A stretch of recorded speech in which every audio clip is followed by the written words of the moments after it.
Hello, listeners. My name is Taylor. I am joined by my co hosts, Brianna and Sam, and you're listening to No Limits, a PlayStation podcast.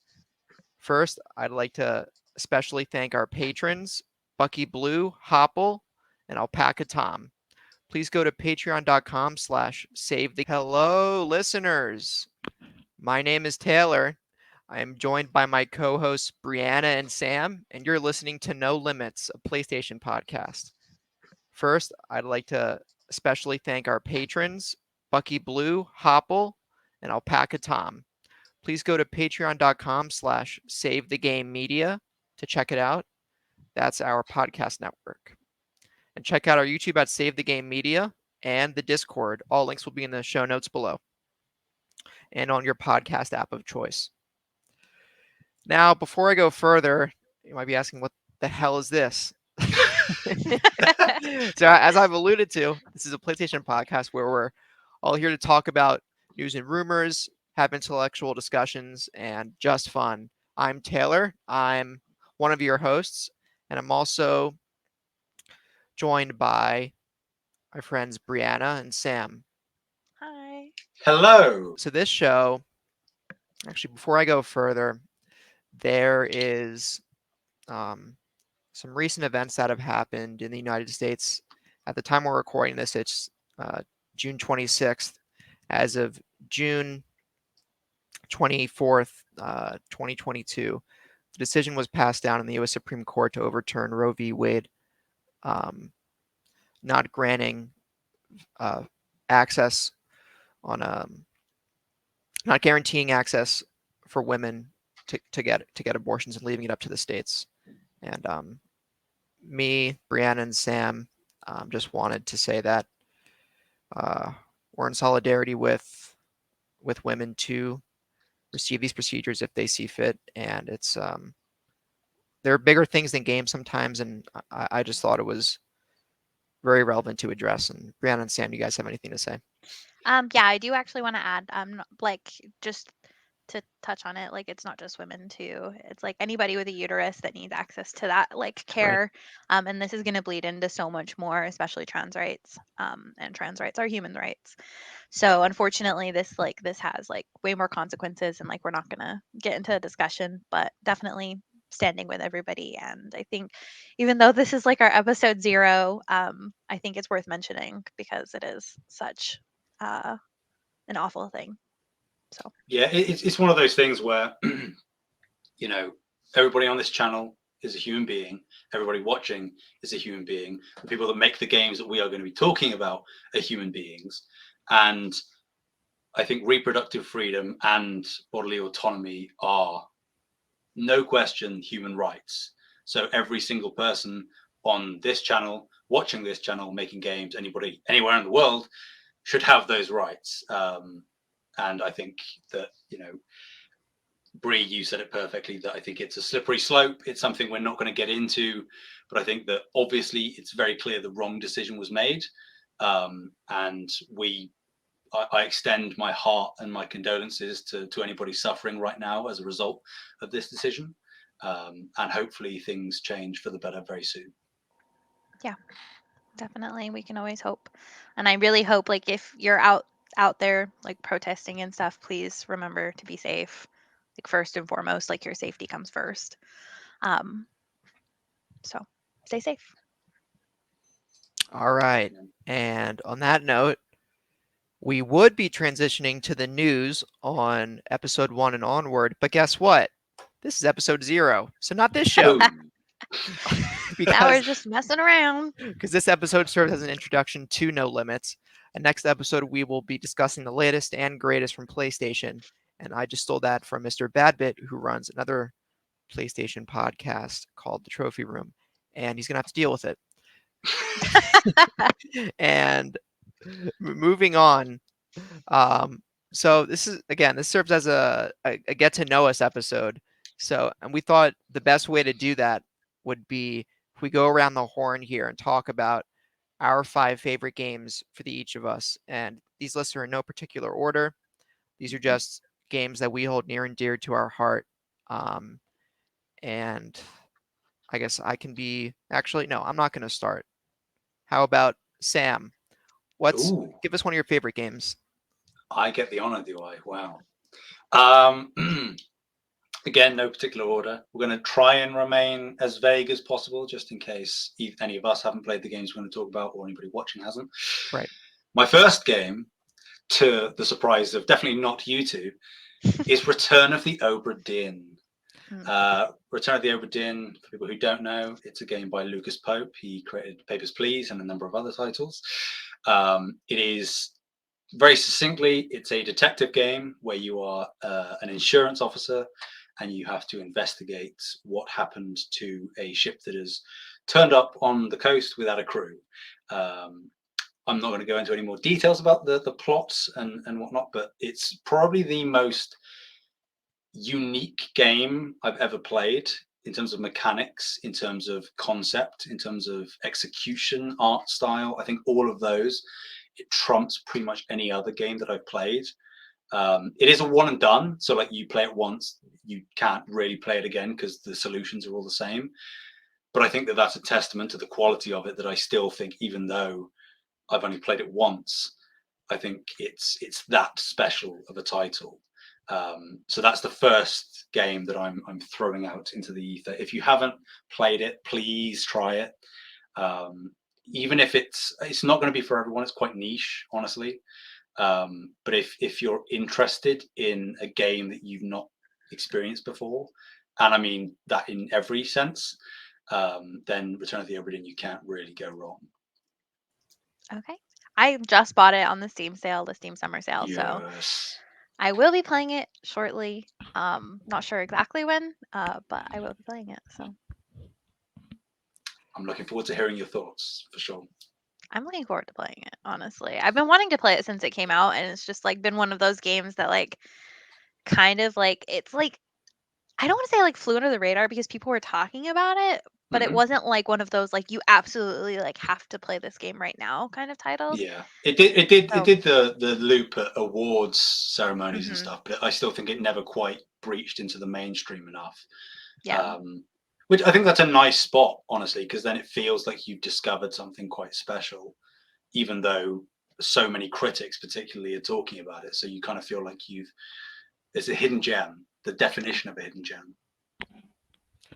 I need to play that game at some point. I played Papers, Please, and I knew the makers of that game made Obra Dinn, but I never Hmm.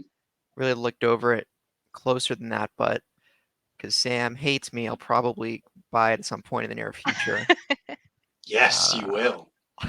I'll make sure of see, it. I am being coerced and extorted behind the scenes, and It's it's all awesome. you're free to do what you want until I tell you to do Until I what tell I want you to do yeah, yeah, it's You're fine, free to fine. do what you want except for when you're not. look in All my right, eyes. all right, Bree. What's one of your favorite games? Okay. I'm just gonna start the discussion because like it's just gonna like spiral out of control real quick. But Dark Souls 3, I feel so guilty saying Nice. that. I really do love Elden Ring so much, and I think it's like in general the better game. But Dark Souls 3 just has this like really special place for me. Um, just in the way that the way I played through with like one of my friends, and I've spent so much time with that game. Um, yeah, I really enjoy it a lot. That's definitely in my top. Just like Dark Souls and Soulsborne franchise is like in my top games, but if I have to pick one, it's probably going to be 3. Was it the first one you were exposed to? Did you play any Souls before Uh, that? I was asked to play the first Dark Souls for a college class, and they the way that it was the college class required us to play it is we had to play a certain route and get to Blighttown. And then when you Right. get to Blighttown, you don't have to play anymore. And this was before the remake and everything. So I was like, I'm done with Oh, this game. yeah, the I frame rate hate it. tanks in Yeah, Blighttown. it was so frustrating because I had like no idea what was going on with Dark Souls games and I was getting so mad and I was like, what is happening? Why do people like this? And I got so angry. And then when I described all of my like problems with the game to a friend, he was like, you need to play Dark Souls 3 then because that'll resolve all of the issues and I think you'll really like it. And then I played Dark Souls 3 and then it became like a snowball where I played like everything else except for Dark Souls 2. Most Souls fans I've talked to are like, you can just scroll past Dark Souls 2 and acknowledge it's there and don't do anything more than that. But I also know a couple people who love Dark Souls 2. I haven't played it. I don't plan to play it, but yeah, nice. They tried some interesting new stuff in Dark Souls 2. It just didn't really work out. I think they tried to say that Souls games are very they can be kind of different things. There's some wiggle room there, and then Dark Souls 3 was a return to form overall. And I don't think they deviated that much. I guess Sekiro is kind of the biggest deviation Sekiro, they've yeah. done. Yeah, I think Sekiro. um anyways, that we just like absolutely slaughtered the name of that game, but that's okay. It's Sorry. Sekiro, The right? Not Sekiro. so um so it's Sekiro. The R is pronounced a little bit differently than like it's like you hit the tongue a little different. Anyways, it doesn't matter. Sekiro. Um the If I have taken Japanese for 3 years for anything, it's to just pronounce random video game names. I know nothing else. Um, uh, the thing. So I was gonna say I actually do forget that Sekiro exists at all. Not that it's not a fantastic game, but I do like I have not played that one all the way through. That one is like I get very angry at that game, so like I had to play it for a little bit, and then like I'm like, what is this mechanic? And then I like have to stop playing. So I am currently playing it, but I'm also currently playing like 20 games right now. So Understandable. Cool. that's what happens when you Taylor, can't finish. Gotcha. Oh god, it's me. it Um, is. so I guess maybe the first game I'll mention, going off of the Souls talk, is Bloodborne is one of my favorite games ever. It introduced me. It was my first Souls game that introduced me to the gameplay loop of Soulsborne, and to this day, I think it has the best action combat that maybe the best combat in a game that I've played. Period. For me, it's so visceral, pun intended, for those who played the game. Hey. Yeah, That was and no, you're done. a visceral attack in Bloodborne is when you parry an enemy, with your pistol, right, and then you just like Mm, rip your hand out of yeah, their body in it's very disgusting, non but cool. PG fashion, but it's okay. Uh, and yeah, I really love the level design, the moment to moment gameplay, and the boss design is the best I've seen in games. And Lady Maria is my favorite boss in all of video games, and she's in a boss in the DLC. I won't say any more than that for those who haven't played it, but it is an exquisite fight. And yeah, and it propelled me into trying Elden Ring, which I haven't played since late March. Don't kill me, Twitter. But yeah, I'm like 23, 24 hours in. I really like what I played so far. It's just a lot of game all at once. But yeah, Mhm. Bloodborne. I think it's like, well, I mean, I guess this might be controversial, but I feel like it's undeniably one of FromSoft's most atmospheric games. I think that Yes. they absolutely nailed the lore and the world building. Like I can probably by hand map out Yarnum, and that's just because it's so expertly designed. I can't say that for the rest of the game, but I think just how they introduce you to that world, because it's as vague as any other FromSoft title, but I still feel like the gothic horror is so strong of like an anchor to hook everything else to, that you kind of it's like the Cthulhu mythos, right, where Right, you get the Lovecraft and name of a yeah you get the name of a big creature and you're like, I don't have to understand anything about what this creature is and where it came from, but I know it's a big creature and it can do this thing. I think that that's something that is in Bloodborne's favor more so than anything Dark Souls or Elden Ring. I think Elden Ring is close, but no, Bloodborne for me is probably my favorite FromSoft as well. Mm. That's a really good choice. I really do love the atmosphere of that game, and I think like the story, like if you really get into the depth of it, like which again I won't spoil it, but oh, yeah, the lore goes crazy. like when you get into the depths of that story, it's like it's so interesting, and it's like there's so much there. There's so much there to say Yeah. the least. Maybe all I'll say about the story is The story's topic for a pandemic. Yeah. That's true. Uh, Yeah. I feel like we're never gonna escape. And now it's like I feel bad. Like there's probably games out there that were like, well, now we can't release this game. Hmm. Yeah, well, So it's interesting because like FromSoft has set the bar for perfecting combat in the video game. There are Souls likes who've tried to imitate it. Maybe the closest one has gotten to succeeding is Neo. The Neo games a lot of people revere, but it's set a new industry standard, and Elden Ring is the most mainstream FromSoft has now ever been.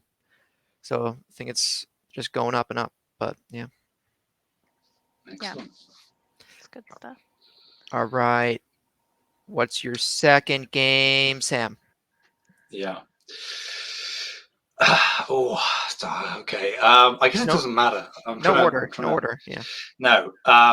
Hollow Knight for me. Ah, Um, I think, like on the topic of sort of roguelites, I think, and Souls-like games, I think Hollow Knight is probably the best executed non-From software yeah. I've seen. Completely forgot I to think mention it for I Solstice. think I think Team Cherry have, again, for the same reasons that Bloodborne succeeds. They are experts at world building and lore.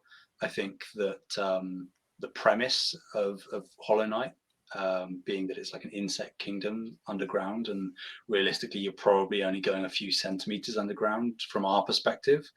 But it's this sort of labyrinthine world that's really exciting and varied. I think similarly to Bloodborne, like you said, the boss design in Hollow Knight is excellent for a 2D game. Um, and I am just disappointed that Silksong isn't out yet. I know. That's what I was thinking about. I was like, I need to look that up, but I don't think they've said anything about the release date yet, right? I mean, it was at the Xbox showcase, and Yeah. that Yeah. said everything is in the next 12 months. So I'm holding out hope that it's this year. But if not, then we Uh, know at least before the end of next year. It's going to be the yeah. 11th Absolutely. month, 29th day to date of Probably. Xbox Showcase. Probably. It's okay. Yeah, I think like honestly, so Hollow Knight was like one of my honorable mentions. It like didn't squeak into the list, but like I just couldn't not mention it. Like I Mhm. specifically do want to also mention like the music for this game is something so special. It's something that like if it's one of those like soundtracks that if I'm having a hard time sleeping, like you can just turn on Mhm. like the ambience, like people have recorded like the ambience and you get like all of like the like water sounds and stuff like that. And it's fantastic sound design in general. Yeah. That's my second pick. All Good right. stuff. Bree? All right. I'll go next. Okay. I hate just trying to decide. Okay, let's just do Legend of Zelda. I'm going to pick Twilight Princess as my favorite. Um, although I will preface, I have never, as I was telling you guys, I've never beat a Legend of Zelda game. I always make it to the Allegedly. last, allegedly. I always make it to the last boss, and then I'm like, well, I'm already here. Oh well. What? I don't know. I'm I have already no here. excuses. You turn off I Oh the have no well. game. excuses. Okay. I'm just like, oh well, I guess it doesn't need to be finished. I mean, the thing is like once you finish a game, it's done, you know. But if you don't Yes. finish it, it's never done. Oh my God. Do you have a fear of abandonment of games? Probably. I, somebody asked me one time when I was working at Starbucks. My boss, she's like, do you? She's like, do you have mommy issues or daddy issues? I don't know why she asked me, and I was like, both. And then I walked away. That's kind of condescending question. Yeah. That's a ballsy It was question a to ask. really weird question to ask, but I just loved being able to both and just like walking away and she was like, He's like, yeah, that's right. I'm bad. bye. Anyways, that was a weird job in general. We won't get in that. But or I don't know. I think Legend of Zelda as a franchise, like I cannot like out of there's a couple of games that I haven't touched, but they're just like the really random ones that like that they're just like the random ones that kind of like squeaked out that aren't like necessarily like the main games. Minish Cap, get Um an hourglass. Yeah, stuff like Mm. that. Link So, Between Worlds is really cool though, and that's a side game. mm, But I have played that one. I actually have a Link Between Worlds poster. You can't see it. It's like a huge poster right there. oh, So, I do love that game. But yeah, I think like there's something to be said about all of the games, like just absolutely slapping. Absolutely slapping. They're so good. And they are able to kind of take that same like Legend of Zelda and put it in almost anything. Like they've done Hyrule Warriors, they've done the I can't remember what it's called, but the Crypt of the Necrodancer version. Um Cadence of Hyrule. yes. Like and the games are always good. It's just it's such a good franchise, not to mention like all of like the fan art of Link. I'm not saying he's attractive, but he's really attractive. So can't Wait, what are you really missing out on, you know? wait, Link. I thought you played Zelda. It's called The Legend of Haha. Zelda, Brie. Aha. I thought it was you played a Zelda until I played Smash, and I'm like, who is this? I think that really does confuse a lot of people, especially like if you haven't played it. That's why I think that's why it's like such a meme is because Yeah, people are in like, Smash I thought Bros. you were playing like Zelda, and it's like, The- no, no. it's the Legend of Zelda, but it's Link's Legend as well. Yes. Or I you could love put those your own name games, in. man. Yeah. And the sound too, like people still like the like when you open like that chest sound, But like people use it. People use it like in their streams and stuff. Like that, the sound, the music, like the art. It's also like prolific across like everything. It's so Right. good. Ocarina of Time kind of immortalized how music can be used as a tool and a really powerful gameplay and narrative device in games. Literally, right? Yeah. Right. And I'm not gonna lie, when you get to like do that wolf singing or like the howling in The Twilight Twilight Princess. Princess, that's fun. Yeah. It's kind of silly, but it's really fun. There you go. Cool. Awesome. So, all right. So I guess that leaves it to me again. Let's see. What game do I want to say next? Think I'll go with Portal 2 is one of my Ooh. favorite games ever. I've only recently completed it like a couple, maybe like 3 years ago, but it's quite an experience and very inventive puzzle solving and level design and very fun ways to augment the physics in Valve's Source engine. And Portal 2 also got me into kind of more classic Valve. After I played Portal 2, I played the original Portal, and then I played Half-Life and Half-Life 2, and then Half-Life 2 Episode 2. So kind of got me into Valve in addition to that. And the ending to Portal 2 might be my favorite ending that I've seen in a game where I just couldn't believe the end, what happened in that final ending, and it like my jaw dropped. In real life, I was starstruck.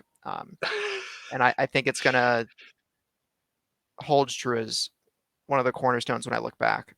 But yeah, Portal 2.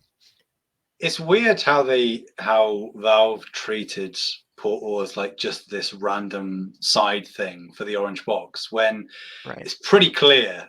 I mean, again, I don't want to be controversial, but it's Portal is better than Half-Life, right? As someone who's It beaten Half-Life 1, Portal 1, I think they're different games. I wouldn't say one's necessarily better. Portal 2 is my favorite of the classic Valve games, but I think Half-Life 2 is overrated. That's maybe a conversation for another time. I But actually, no, I'll talk about it here. I think Half-Life 2 is overrated. But uh, Portal's better than Half-Life. Maybe a lot of people revere the original Portal's design as well. But yeah, I thought Half-Life 1 was great too. Mhm. I think But like yeah, the thing is like Half-Life is a good game, but like Portal just has this like the mechanics of Portal specifically um are just so unique and interesting that it's kind of it is a little bit difficult to compare them, but if I had to choose, I'd say that Portal is probably the better game, like the way that the mechanics work and how the mhm, mechanics are ironed out right, to create like a really smooth experience right, besides like the motion yeah. sickness. Now, which is a more consequential game as far as gaming history goes? I think Sure. Half-Life is unequivocally Yeah. Yeah. the answer. It introduced a first-person experience where the protagonist wasn't a superhero like Doom Guy and Blazkowicz and Wolfenstein before. No, you're Gordon Freeman, PhD hazardous material scientist from who got his degree at MIT, who goes on to save the world, and that kind of putting the common man into a real world common man into a protagonist's shoes was a very uncommon thing for the time, and it also I think set the Hmm. path for linear first person story driven adventure games. And then of course with Half-Life 2 with the Source engine, which jump started a ton of things in 3D physics and game engine design after that. And fun fact, Yeah. Titanfall 2 is coded in a modified version of Source Engine for viewers who didn't know or others. Yeah, Ah, I didn't Interesting. know that. another great campaign, Interesting. but not on my list. It is. It is.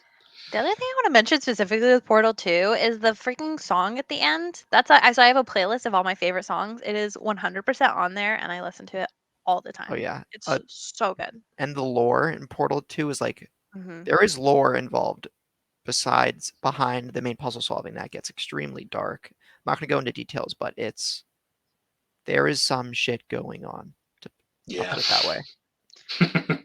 Yep. My third pick. Okay, I'm going to say Outer Wilds. I saw Taylor had listed it as well, but it was on my list originally as well. So I'm not stealing your idea. We think alike, Taylor. Outer Wilds again, similar to Obra Dinn, I suppose. It's just a game that is. I was going in knowing that there was some hype around it because I played it quite early after release. I knew it was doing the rounds and people were bigging it up and hyping it up and stuff. But it even then it just floored me. Like it's so unassuming as well because on the surface it kind of just seems like a generic indie No Man's Sky kind of thing. But re- quite soon after you start playing, you realize that there is so much more to it. And I think that the themes and the message of the game ultimately is one of the most powerful things I've experienced in a game. Um, and yeah, I feel saying anything else about my experience might spoil something. So Yes, and that's a game you really can't have 1 ounce spoiled. And I guess it's on my list too, so I'll knock it out here as well for my list. 'Cause it was, yeah, Outer Wilds is as far as experience type games go. Like think Journey, I don't know, think Gris, think some of these other really artiste type games that don't rely so much on combat but the experience to guide things. Outer Wilds takes that cake for me. The mhm. DLC is I still haven't gotten all the way through it yet. I'm incredibly confused in Echoes of the Eye, but it's a work in progress. But from what I completed the base game, it is yeah, like what Sam said, maybe the most powerful gaming experience as a complete package that I've had. Um, Mhm. yeah. I have not played that one, so Oh and I actually no. don't really know much about it at all. Good. So Good. I don't own that one. I haven't played Good. it. Yeah, luckily have not had that one spoiled for me, I guess. It wasn't even on my radar, so I'm like really interested that you guys are like mentioning it. So, Yeah, and it's not Outer Worlds, guys, listeners. These yeah, are see, two separate games. they that had like I know there's no way for them to have known that that was happening, but like also it's really awkward. Yeah. Especially because they were releasing around the same time as Yeah. They were well. released like within a month of each other, Yeah. if not like a week. Like it Yeah. was so close. So, And unfortunate. one is definitively the better game Never played by either a of country them. mile. So, I've not played Outer Outer Wilds is okay. Worlds. Yeah. Yeah, it's okay, but yeah, it's like a 6, 7 out of 10. You know, yeah. it's cookie cutter kind of, quite linear. Ultimately, it's kind of forgettable. I think, unlike Outer Wilds, play it, people. Okay. I will add that to my notebook. My notebook is all the way in the Yeah. corner, but And I'll it goes add on that. sale relatively often, so don't feel compelled to get it right this second. It goes on sale at Yeah. least once every couple months. Okay. Good things. Good things. We got stuff to play. Okay, next. Okay, let's do Okay, let's do Last of Us. I do want to preface Last of Us. I think that it's safe, especially since they're re-releasing it as like part 1 and part 2. I think it's safe to say that they're kind of the same experience, but if I have to pick, it'd be 1, just because I haven't finished 2. You might not want to do that. I don't Depends. wanna I don't wanna finish 2. I really don't wanna finish 2, but, like, I need to. It just came at a really weird time for me, to be honest. That one I did wanna finish, but at the time, I was living with an ex-boyfriend. He was an ex, and we were living together, but we were still playing it together, and then we moved out in the middle of playing the game, and now I feel weird playing it without Oh, him.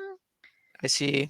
Sorry. So, like, we got to, like, the very end of that game, and then, I think we only had, like, maybe 30 minutes left at Oh, most. So, well, there's a yeah. point where you might think it's the end.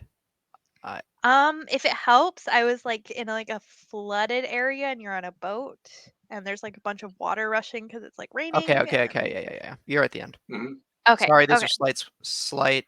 Too late now, guys. Sorry, those are slight Last of Us 2 spoilers for the last 2 hours of the game, but I don't. Of there being water. Of there being water, I don't think that really changes much. They breathe oxygen, and the protagonists are featherless and bipedal, and crazy stuff.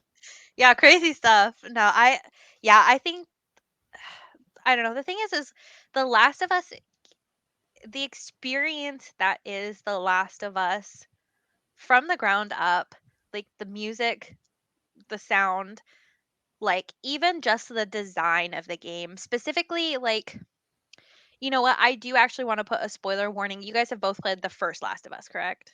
Mhm. I have, yes. Okay. I would like to put a slight spoiler warning. I'm not going to spoil what's actually happening, but it is towards the end of the game. So there's a part where you're leaving an area, and as you're leaving this building, the way that you escape is by running away from the light, which is not something that you really think about too much, but the the way that it's designed, because normally in games and in life in general, the exit sign or the way to go is like it's always lit up, right? It's like this is how you get out. Like that's why we like light up exit signs so they stand out to people. But the way you escape in this part of the game is you're running away from the light, which is like also kind of like reflecting what's happening in the story as well. And even just in the small details that like you wouldn't necessarily notice. I've just played that game way too many times, but like in those small details, this game is so brilliantly designed, and it's a fantastic game. Absolutely fantastic. So, love it. Yeah, I technically I put both part 1 and part 2 in my honorable mentions because, like you said, I think that they are at the end of the day very similar experiences. I think the gameplay of 2 is better, but that's just because they had time to refine some of the Yes. mechanics. But now with the remake, they're going to take the gameplay engine and put it like I I can't. cannot wait. Like, if you could take, for me, if you could take the gameplay, moment to moment combat of Last of Us 2 and physics, like the rope physics, are like some of Mhm. the best rope physics I've seen in a game, and put that engine on top of the canvas that is the Last of Us 1 narratively, you have what might be the most pristine video game in recent memory. I mean, I'll wait to see if that's fully realized come September. I don't see how they wouldn't, right? The hard stuff, the writing, the narrative was already hashed out in the first game. But yeah. Oh, I also wonder if someone brought this up yesterday when we were talking about the game. They might. I wonder if they'll include Left Behind as like a canonical first 3 to 5 hours of The Last of Us Part 1 will now be what was previously the Left Behind DLC. I I don't know know if that they'll Yeah. they're do that, but yeah. including it as part of part 1. Like I know it's Yes, like they are. there and you can play it, but I don't know like Yeah. I'm where curious to it's see how gonna that would fall. go because then it turns into a 15 to 20 hour game rather than a 10 to 15-hour game. Yeah. I like that idea in concept. I think execution wise, it might not work because of how tailored the actual opening to The Last of Us 1 is. I Yeah, think that's a good that point. playing through Left Behind, even though it would make narrative sense to do that first, I think that, you know, the reveal of the first That opening infected at the sequences. start, it wouldn't quite, you'd be like, yeah, okay, I've seen 100 of these in Left Behind already. So yeah, I guess that they might. I'd like it if there was a mode to like turn that on. If you wanted to experience it that way, you could. But I think as like just a base level thing, I think they should just leave it as two separate experiences. Gotcha. A question though, a question that's just popped into my head. If they're porting the gameplay over from part 2 into part 1, is Joel going to be able to go prone? Probably. Oh.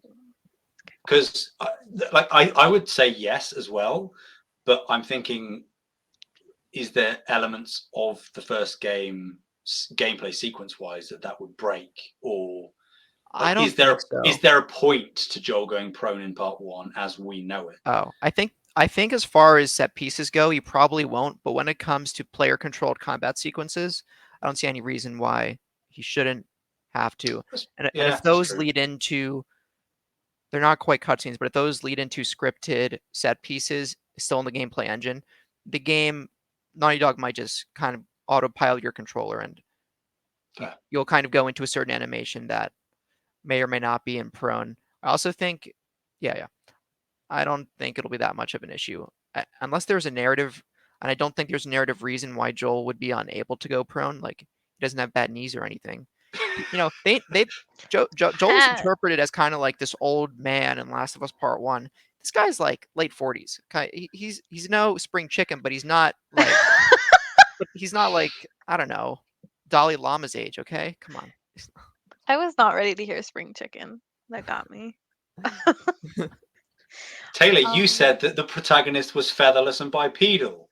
Yeah, what are Yeah, you talking and he's not a spring chicken. Oh, fair. Yeah, okay. You're right. You're I'm right. affirming. I'll allow it. Okay. Taylor, do you want to go? I suppose because I mean, we kind of rolled at the same time, but you might Okay. as well jump in and Sure. continue around the circle. Last thing I'll say in The Last of Us is it has part one has some of the best minor characters in a game. Oh my god, that sounded bad. Minor characters, as in not major characters in a video game. That does, Like you know what? Yeah, Bill, it's okay. and Tommy, The Frank other and thing Henry. is that like all of like that.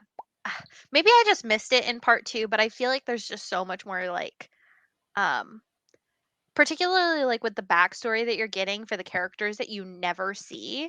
I can't remember the names right now of those characters, but like there's that ongoing story where there's like a faction of people and you kind of follow their story and like what happens to them in the background where you like are picking up the notes and stuff like that. That story is fantastic as well. So bummed they never did like DLC or like anything Yeah, for that. I think that it's fine they didn't, but I really would have loved to like actually see what happened. nice. All right, so moving on to my fourth game, I guess. Mm-hmm. I'll go Super Smash Brothers Ultimate. Hey. Sorry, Nintendo haters. Smash Ultimate They're kind haters. of We don't need them. Boo! We don't yeah. They kind of, how do I say this?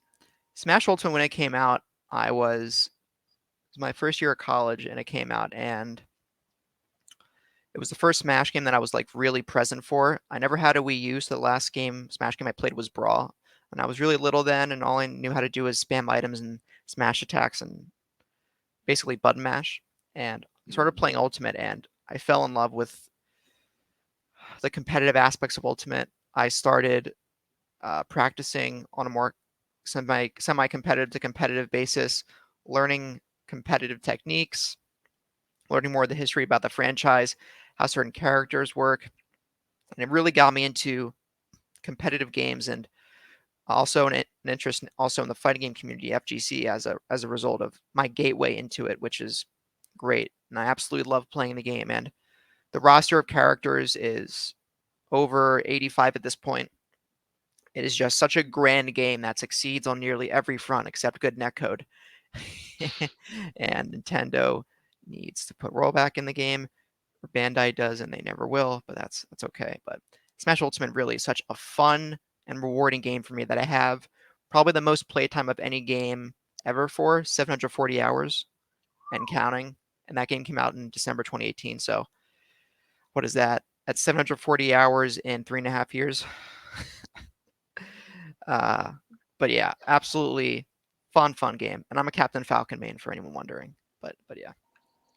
You know what? That honestly, like that's I always see those like so you have those like people that are like, "Oh, your personality based on like your astrological sign." I feel like Smash has its own version of like who your Yeah. main is, like is your personality.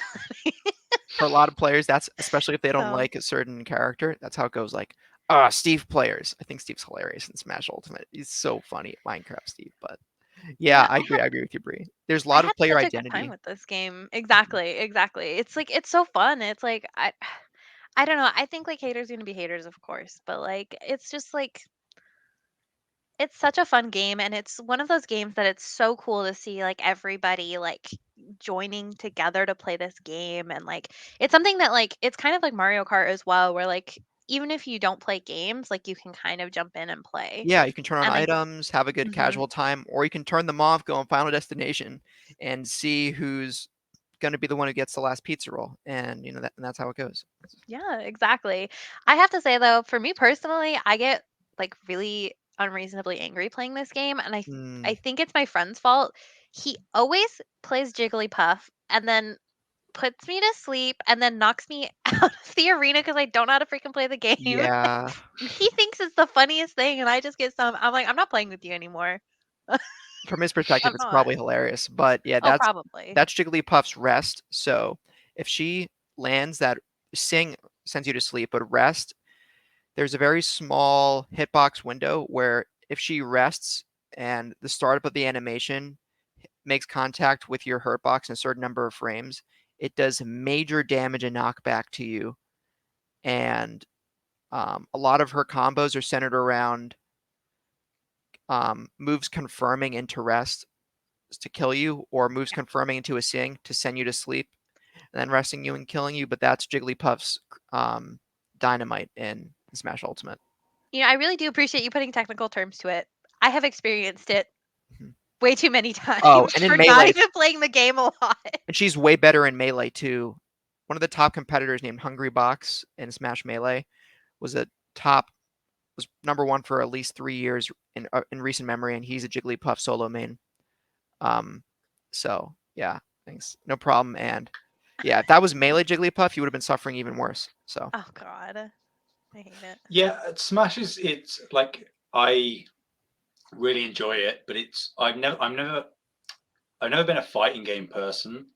I think that you know Smash has always been one of the series that I will get the newest installment of regardless. And I'm okay not getting super heavily invested into it. I think that it is one of those things where you can drop in, drop out. If you've got a friend round or something, it's the perfect thing to jump into. If you're being indecisive about playing anything else, why not just play some Smash? yeah, Um, and even just for me, some people might be like, "Oh, but what's the point? Why don't you get super heavily invested? And there's so much to do and that's a big so time many characters." investment. Yeah, Exactly, and also like sometimes it's good just to have a game in the market that fills that kind of niche where yeah, you can go pro, so to speak, and unlock everyone and know all their moves off by heart, or you can play as your favorite Nintendo character, Just smash and just buttons. yeah, just smash, yeah, Mhm. which is where I fall into. yeah. I haven't played the game as seriously as I used to, but I still love. I've gained a big love for the franchise because of Ultimate, and I kind of still watch content on it often and follow the major tournaments that go on.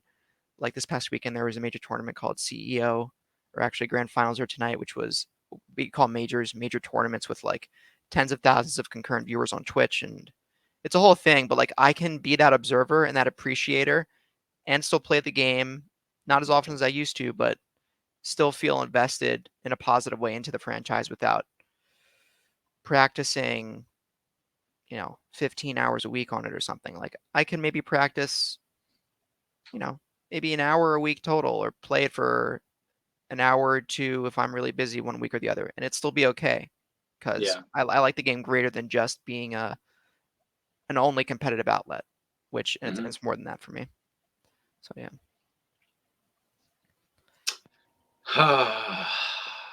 last game. Okay. Re- Yeah. No, we have two more. Well, Right? Oh yeah. Sam and Yeah. I. I have Oh, to.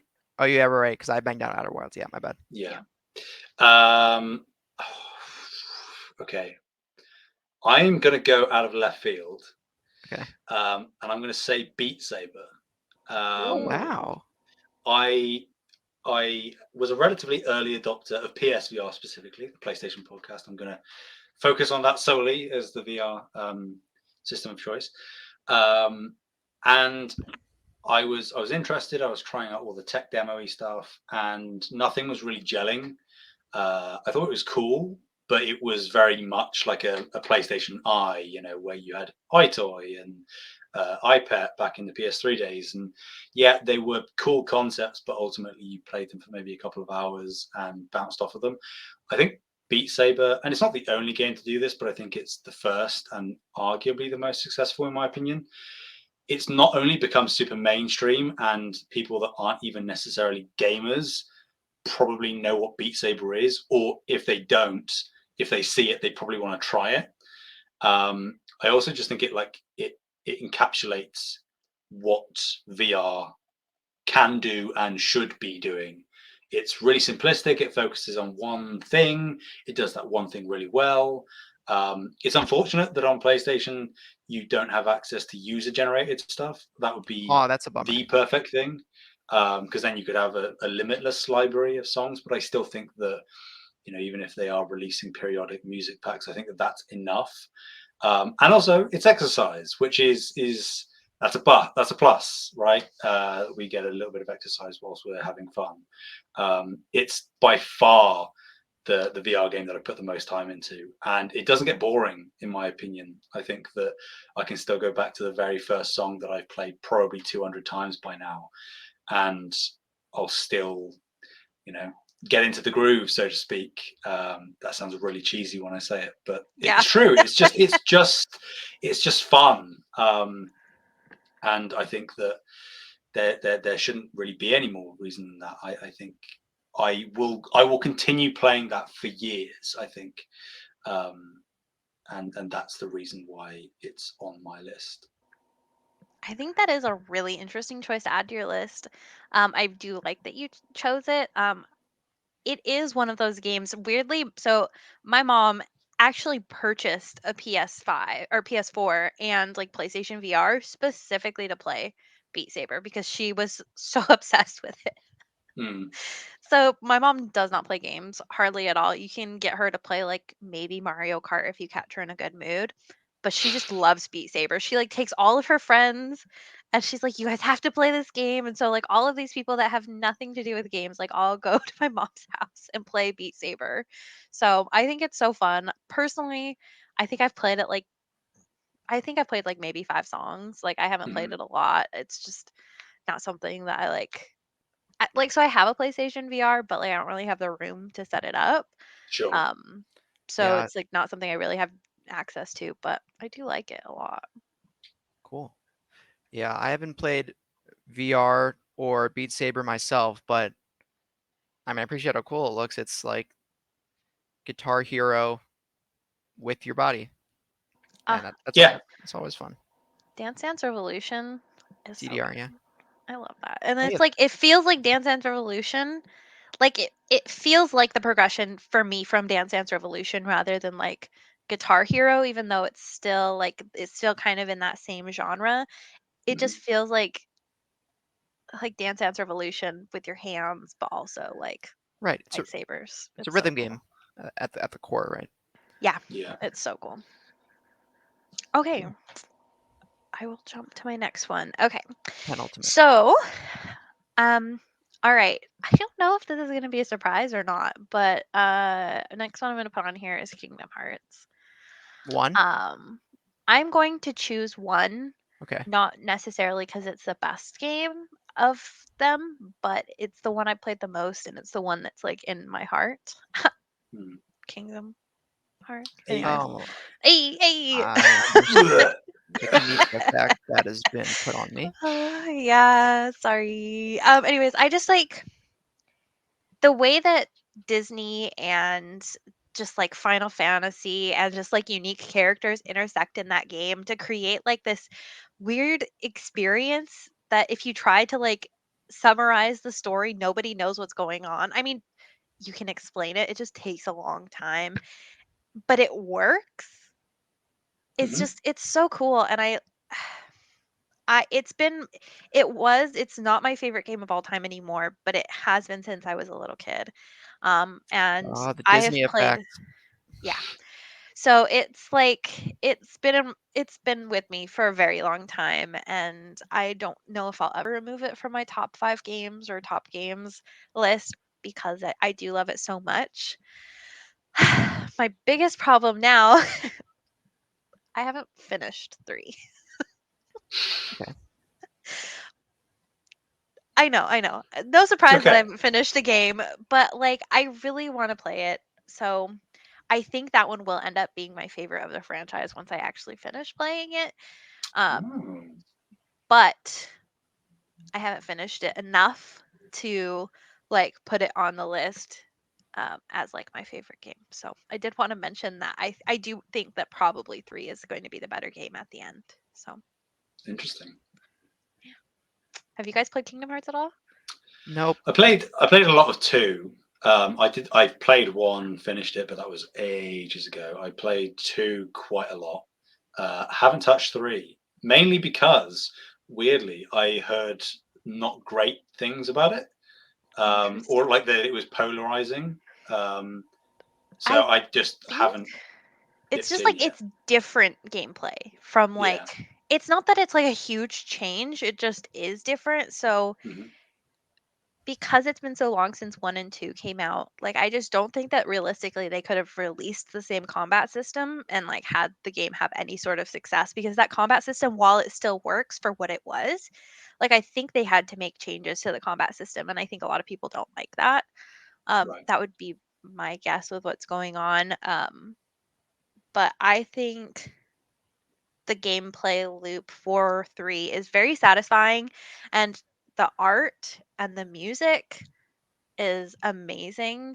They also have like I really love like collecting things because you get like the oh you got all these things or whatever. I really love collecting all those like little tiny pieces that you don't really need, but like I emotionally need them. So 3 has like amazing systems for that where you can like get all these like little tiny trinket things that you don't really need, but Hmm. you need. I will try it out one day for sure. Do Maybe it. maybe it gets added into PlayStation Plus at some point. That Yeah. that you know. Oh, that would be so cool. I would love more people to play those games.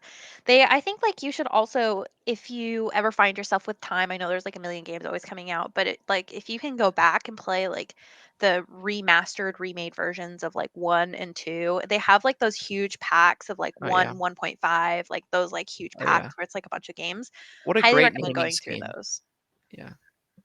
They really did upgrade them. So they have a million and one games in there, and I Yeah. don't know if I'd necessarily recommend playing all of them. Specifically, don't recommend playing Chain of Memories.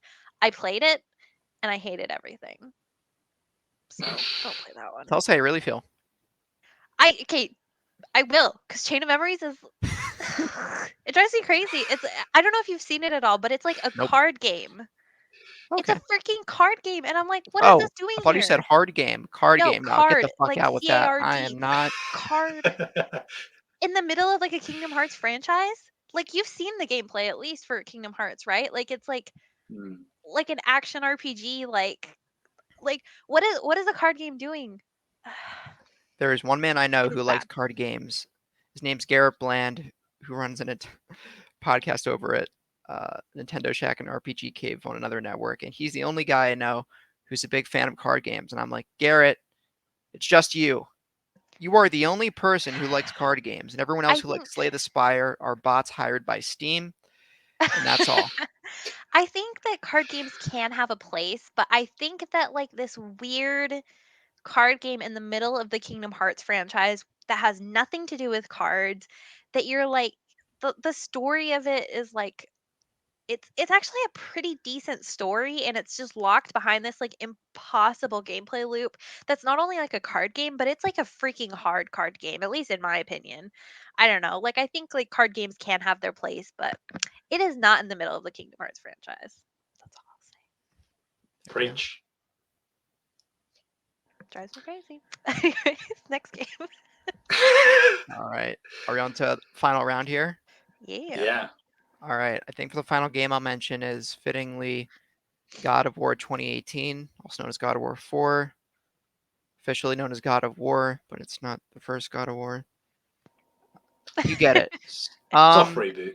Yeah, soft reboot. Kind It of. is an immaculate video game. I got the stupid edition of it, I remember, because it was I was in high school and didn't have any expenses, and it was like my graduation year, and I'm like, oh, I'll treat myself, and I got the $160 special edition. But Wow. it had the statue of Atreus and Kratos, but in a steelbook. Such a special game, though. Okay, now let me get into why I actually like the game, not just stupid plastic. Not to say plastic is stupid, but the game is where it's at. The God of War 2018 has some of the best set pieces and the best opening fight I've ever had in a game. And that fight, you know what I'm talking about. If you know, you know, is my favorite fight in the game, believe it or not. Yeah. Just a fantastic story. The gameplay was great, especially coming off God of War 3. You see Kratos and, really mature into fatherhood in a way that we haven't seen him, that we only knew of in God of War. As we know, the premise of the first game was when Ares tricked him into killing his wife and daughter. Um, and, then he goes on his path of vengeance to kill the gods. But in God of War, we have a much more humbling experience where Kratos is wants to abandon his past and look at it with regretful eyes. And how the game confronts that is also incredible in his moments with Atreus, and just seeing Sony Santa Monica fully realize Kratos is a three-dimensional character narratively, not just, or more explicitly than they have in the past. Because a lot of people will say, oh, in the original trilogy, Kratos had no emotion. He was just um, a macho killing machine. And while he is that, I don't want to spoil more early in the franchise, but I argue he did show many glimpses of humanity in the earlier games. But it's like that on steroids in God of War 4. And there's also so many great minor characters too, like Mimir and um, and Freya and a few others. Oh, Jorg, I don't know if I'm pronouncing a big serpent. That's fantastic. And of course Atreus himself, but it's all just a very complete experience on every aspect. I think it is the quintessential example of PlayStation Studios' potential in recent years, and it's just a masterclass of a game. And God of War Ragnarok has been my most anticipated video game ever since the very end of God of War 4, and of course the confirmation that Ragnarok exists by Sony. I still don't believe it's coming out in 2022, even though every leak in the world and Sony says it is. I'll believe it when I'll see it, but I'm not. I'm going to convince myself not to drink the Kool-Aid just yet, even though it's 95% sure happening this year. But I don't know if you've seen like the documentary that they kind of released about the first God of oh, War. where the thumbnail has Corey Balrog with the baby harness, Mhm. and wait, why? Yeah. Yeah. So the I guess like for that before I do love God of War and I'll get into that in a second. But like I was just gonna say like I think like they're trying to be more cautious this time around because you kind of saw what happened when they were like trying to like show that they had God of War. They had to spend all that time just making that trailer. And kind of like I don't want to say like wasted time, but like put way too many resources into just like even proving the game existed. Hmm. And I think that they like are definitely like pulling back this time to because like everybody knows it's coming now, right? So it's like they don't really have to like push it as hard. So Yeah. Hope so.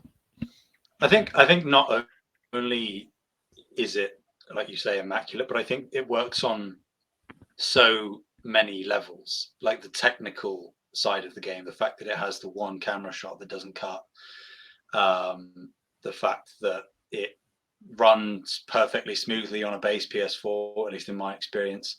That is a technical marvel in and of itself with the quality of the game. I think it's, as you said, Taylor, kind of like the definitive version of what a reboot can be. I think that it scared a lot of other studios and other companies into pumping out iterations of a franchise rather than actually trying to shake things up, because it's such a huge detour gameplay wise for the most part from what the original trilogy was, but it's still this good. Like, I don't see how. I mean, and to be fair, it's happened since God of War 2018 came out, but I don't think that it's a tenable thing for other companies to continue to just release continual installments in a franchise, particularly yearly installments of a franchise, and not have this kind of innovation. Because they turned the ship around. God of War was a practically dead franchise, and now it's practically their flagship. And it puts Santa Right. Monica on But the map more once so again, than. Yeah, go. sorry, I said like put it on the map once again Oh after. yeah, yeah, I yeah. think the Exactly. previous high note was God of War 2, I think, for most people I Again, before, think Corey Barlow. and that was mhm, Corley Barlog's director work. Yeah. he's so good. The thing with like the thing with like PlayStation, I think they do have a lot of franchises that they can pull from, but I think especially with like Last of Us kind of like being finished, like I know there's like part 1 coming out, like and Uncharted not really like we don't know like how that's coming back, if that's coming back. I I think it think will like be, I but we think just it will don't be know as how. Yeah. well. Exactly. We just don't know like what's going on with that. I think then like the next for me at least, I think the next big thing is God of War. So I would argue that like God of War is what's driving like PlayStation right now. Like as Mm-hmm. far as like big Mhm. franchises. Well, they also said God of War Ragnarok is going to be the last. God of War Ragnarok will be the second and last game in the God of War saga that started in 2018. Like there is no Yeah. third God of War with this Nordic chapter of the series. It starts with God of War 2018 and ends with Ragnarok. As the name suggests, for those who don't know, Ragnarok is in Nordic mythology, apocalypse, end of the world scenario. Um, but yeah, but the creators already said that. So I think after Ragnarok comes out, we're going to see the series dormant for a while, and I don't know how they're gonna reinvent Kratos next, or maybe just take a break from him for a more extended period of time than before, right? Because 20, I yeah. don't think I don't know, like I guess like I I don't God, I don't know how to say this without like so I'm just gonna like spoiler warning, but I'm not like spoiling any story. It's just my feelings on like how the story may go. I don't think Kratos is coming back. Oh, I think Kratos is I'm done. there as well. you think so? Yeah. But then it's Yeah. like, but then when you come at it from the financial corporate perspective, Sony would be idiots to kill off their their But I most don't recognizable mascot from the adult audience. yeah, I but the Like, thing Yeah. is like that's what they're doing right now, I think, is they're having the franchise be inherited mhm. I mean, in a Oh, sense. Last of Us inherit it. You Part think? Two. Yeah. Yeah, it's a You good know, point. It's a good point. I think that the more success that these games have, and God of War is one of their most critically acclaimed ones yet, I think that that's earned Santa Monica the kind of cachet that Naughty Dog has had for a while, where they Yes. can make really bold, creative choices and things that probably quite a sizable portion of the fan base might not like. Um, Yes. but I think that, take it or leave it. I think that having that kind of shake up, even if you don't necessarily gel with it on a personal level, probably is more beneficial for the health of the franchise long term. So yeah, I'm with you, Brie, where I think that after Ragnarok, maybe it's Atreus, maybe it's a brand new character in a different mythology. Maybe, I think Who that knows how there's they go plenty with of it, places they but could yeah. take it. Yeah, I agree. I think like it's not even that like it's something that I like want to see happen by any means. Hmm. It's just like I just have this feeling of like that's where it's going and like it just feels like there's like it just feels like that's where the story's going, and that like there's nothing really that like to do to stop it, kind of thing, like Yeah. an inevitable ending. Well, they could kill Kratos and then 6 years, 7 years later say, "Oh, pranked. He's back." Yeah, they And definitely could do that, and they've done that a lot in like Sony franchises, but like I don't think we'll see Kratos again for at least a huge chunk of time. I mean, the thing is like like franchises keep rebooting, and like we don't really know like what the future holds as far as like rebooting games and stuff. So like God of War could come back again in like right, 20 years time or something like that. Like we have no idea like what mhm, like that could hold like as new people come into the right. studio and stuff like that. But I think for like where we're at now, I think I don't know, it makes me like so sad saying Yeah. it.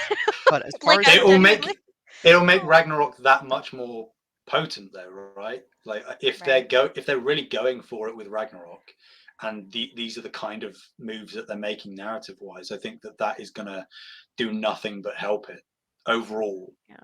I I think. think like yeah, I don't know. Like for me, so my main study was like stories and stuff, and I think that like it's just like the inevitable of like not where it has to go, but it just feels like this is the path that we are on, the inevitable end. Anyways, I will say just to like kind of touch on like God of War just in general, I really do love God of War. It's like another one of those games that like the music and the design is oh fantastic, yeah, I didn't even touch on and the music. it's not even just like the gameplay, because the gameplay is amazing, but the lore building and the world building specifically that they do in that game, where you go to like different societies and you kind of see how like they're like different people like are functioning. It's very masterfully done, where you feel like, oh, this is like a different culture, and you kind of get to experience that in a way that you don't really get to in a lot of games. Like it's usually you just like set up one culture and you're done, but I feel like there's like they have different spots. The other thing I do want to mention that I think is absolutely brilliant is the way that they made the game load. The loading screen for that game is genius, and I hope that games keep that same energy forever moving forward, because so freaking cool that the loading screen is like him traveling. Like that is the loading. So cool. Mhm. And for those who continue to play the game, that loading screen ends up holding an integral part later in the story. So that's all I'm gonna say. Mhm. All right, last one, Sam. Yeah, I'm going to say uh, Infamous 2. Okay. I'm a big Sucker Punch boy, have been for a long time, um, and I think Infamous as a franchise that is dormant currently, hopefully not for long. Um, I think it's something that, yes, Sony have Spider-Man now, which fills in like the superhero kind of porthole of their collection. But I still think that Infamous has a place. So I'd hope it would come back. Infamous One is really the main reason that it's here for me, because Infamous One has a really special place in my heart. Not even really that great of a game, but it was the very first game that I played on PS3 on the day that it arrived. Um, and the PS3 was really the era where I became heavily invested in games. I was playing on the PS1 and the PS2 casually, but PS3 was where I started having more different kinds of experiences and realized that maybe this is the kind of avenue I want to travel down in the future. And Infamous 2 is better in every single way. Um, and I think, the subsequent games, Second Son and First Light, were kind of misses, or not necessarily misses, but they lost what was special about Infamous, I think. Um, Infamous 2 is something that I wish that they would remaster or remake, um, or just bundle the first two together in remaster. I'd buy it. I'd pay all the money. Take my money, Sony. Just don't stream it on PlayStation Plus Premium. Yes, I have to actually purchase it. Oh, see, that is a way to get people to subscribe right there. I think But it's that that's the kind of streaming. thing they could.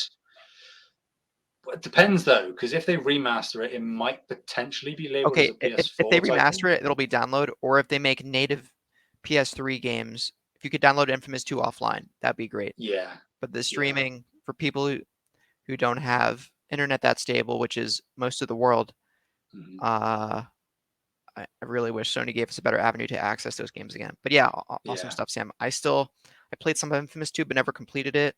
Never played the first game. I never played Second Son. I never played First Light.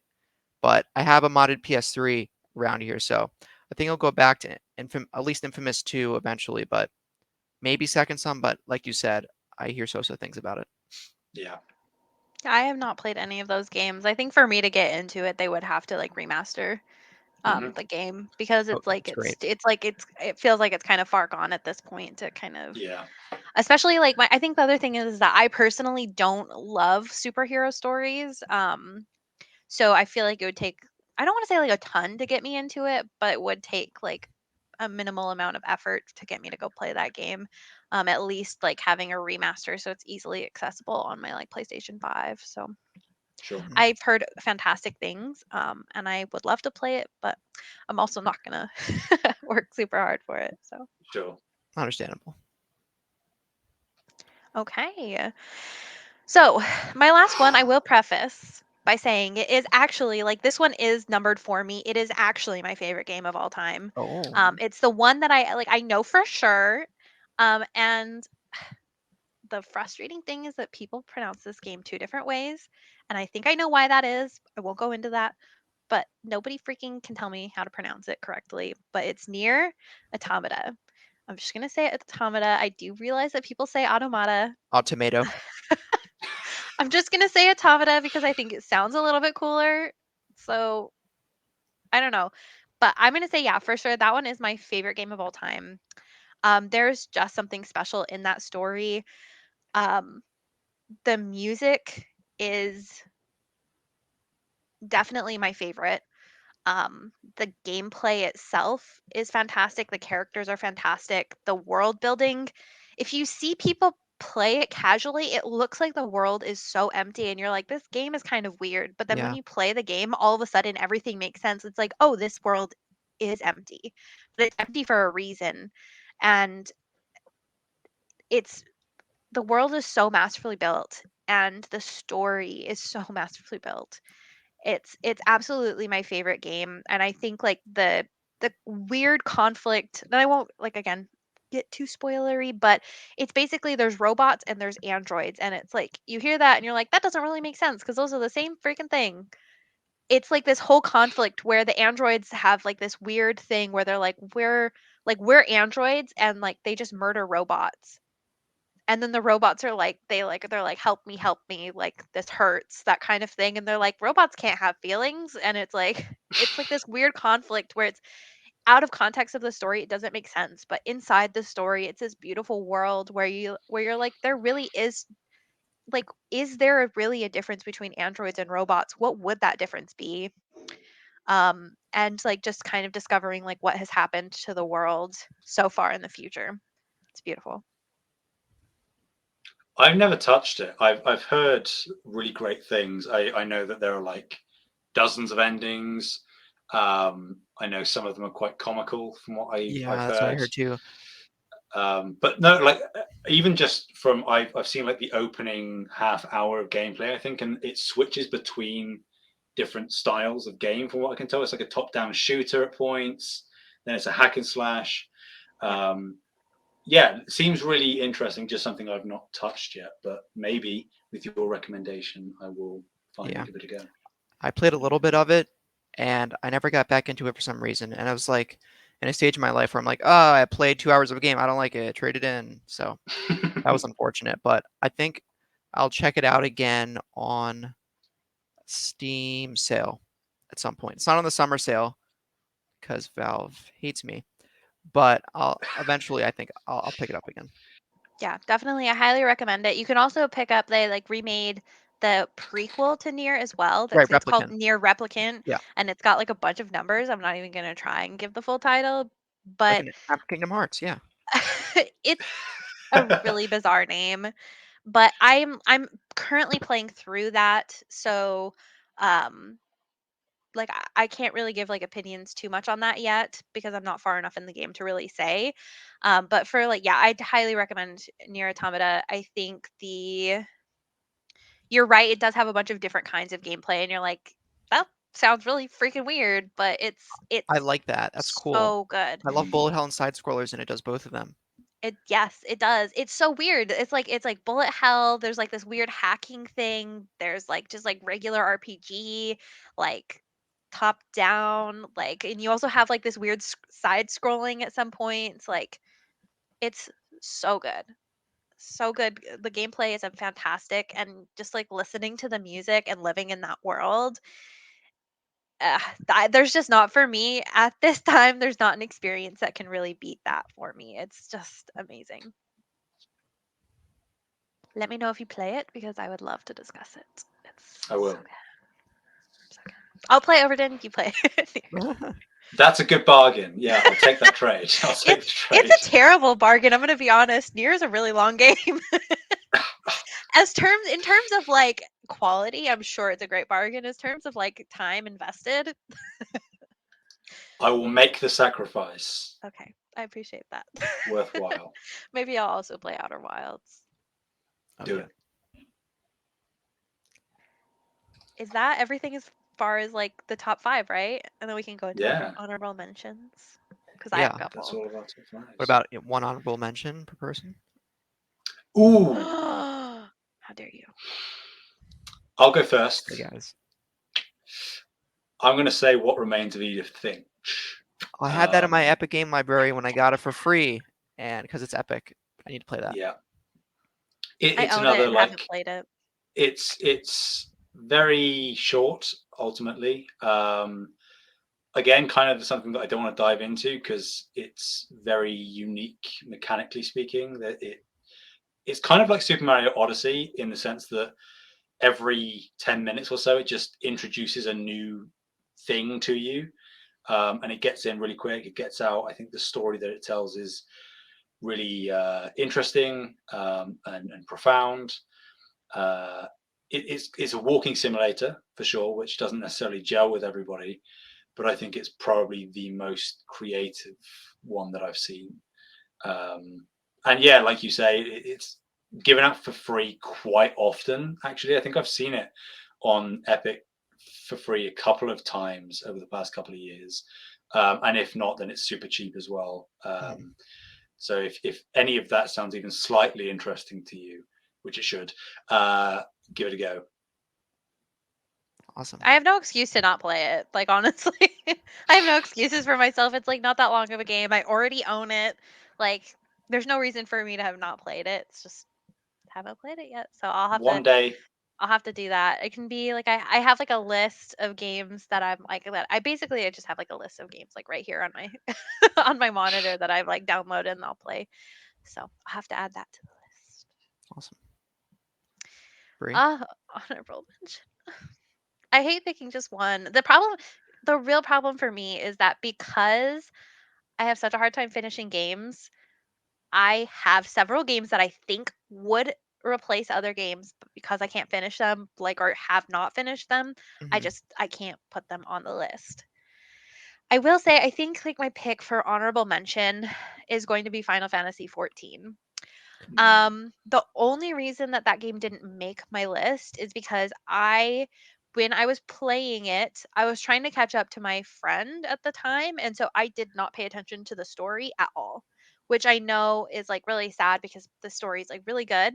I only paid attention to the story literally like this last patch that released in December. And I actually played through the story for the ending, um, for Endwalker. So I'm missing out on the rest of the patches, like as far as story. And because of that, I didn't add it to my list because I feel like not having fully played through the story, it's like a disservice to like to the game. However, I have probably put like conservatively like 600 hours in the game, probably more. I played it on PS4 first for like 200 or 300 hours, and then now I play it on PC. Does it transfer over? And it does. You can transfer it, but you have to purchase the license. Oh, great. So it's like you're still attached to it. kind of an annoying process. That's probably the worst part of the game is like the whole account stuff, but you just have to purchase the license and then you can transfer the account over. It's pretty easy to do, just kind of like annoying.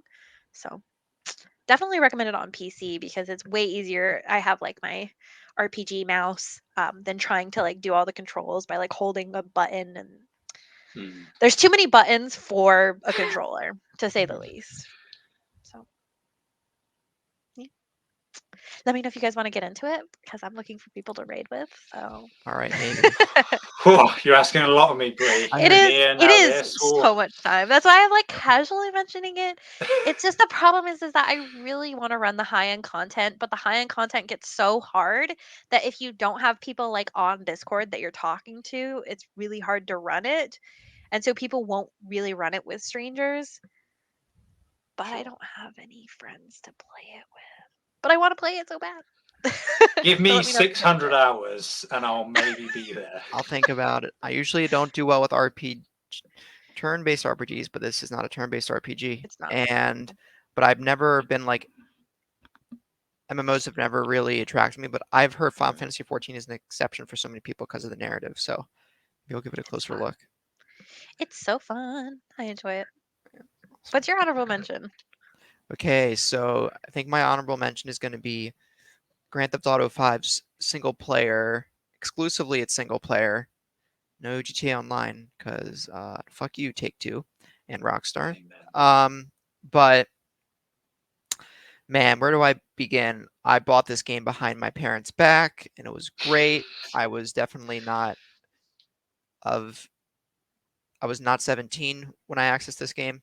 It's a failure of parenting, but it's okay. No. And GTA 5 was just so fun for me. Like when I think fun, two games come to mind: Spider-Man 2018 and GTA 5.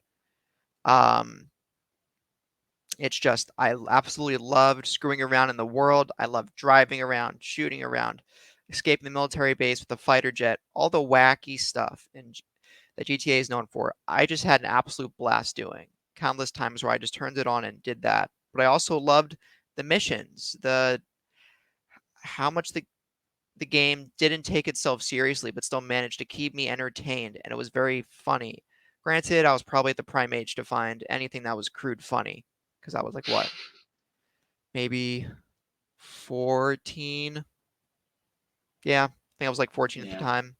So about there. But even if I played it again now for the first time, I'm pretty confident I'd find a lot of it funny, especially how batshit crazy Trevor is. But I just loved.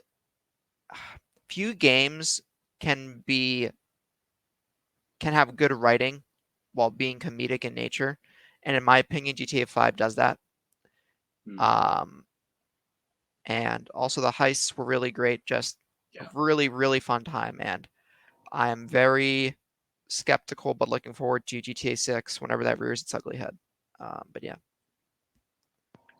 I've Awesome. not gotten into GTA 5 at all, but I think that you're right. Definitely there is something to say that's like my my mentor as far as like my college mentor that helped me with like writing stuff, she would always say like if you want a low blow, like it's easy to make people cry, like it's not that difficult to like really like pull at people's heartstrings and make people cry. mm-hmm. If you really want to like test your merit as like a writer, make people laugh because it's much more Mm, difficult. that's So I think there is something to be said for like the way that so many people just think GTA is just the best and think it's so funny and fun, and I appreciate that, although I have not played it. So all good. Nothing to say, Sam. He doesn't. Yeah, I think like I have to be subjective because similar to you, like the whole GTA Online cloud has just been looming more and more over the base Yes. game as the years have gone on. But you know, yeah, if I do separate those two things and look back, I think that it's really where Rockstar.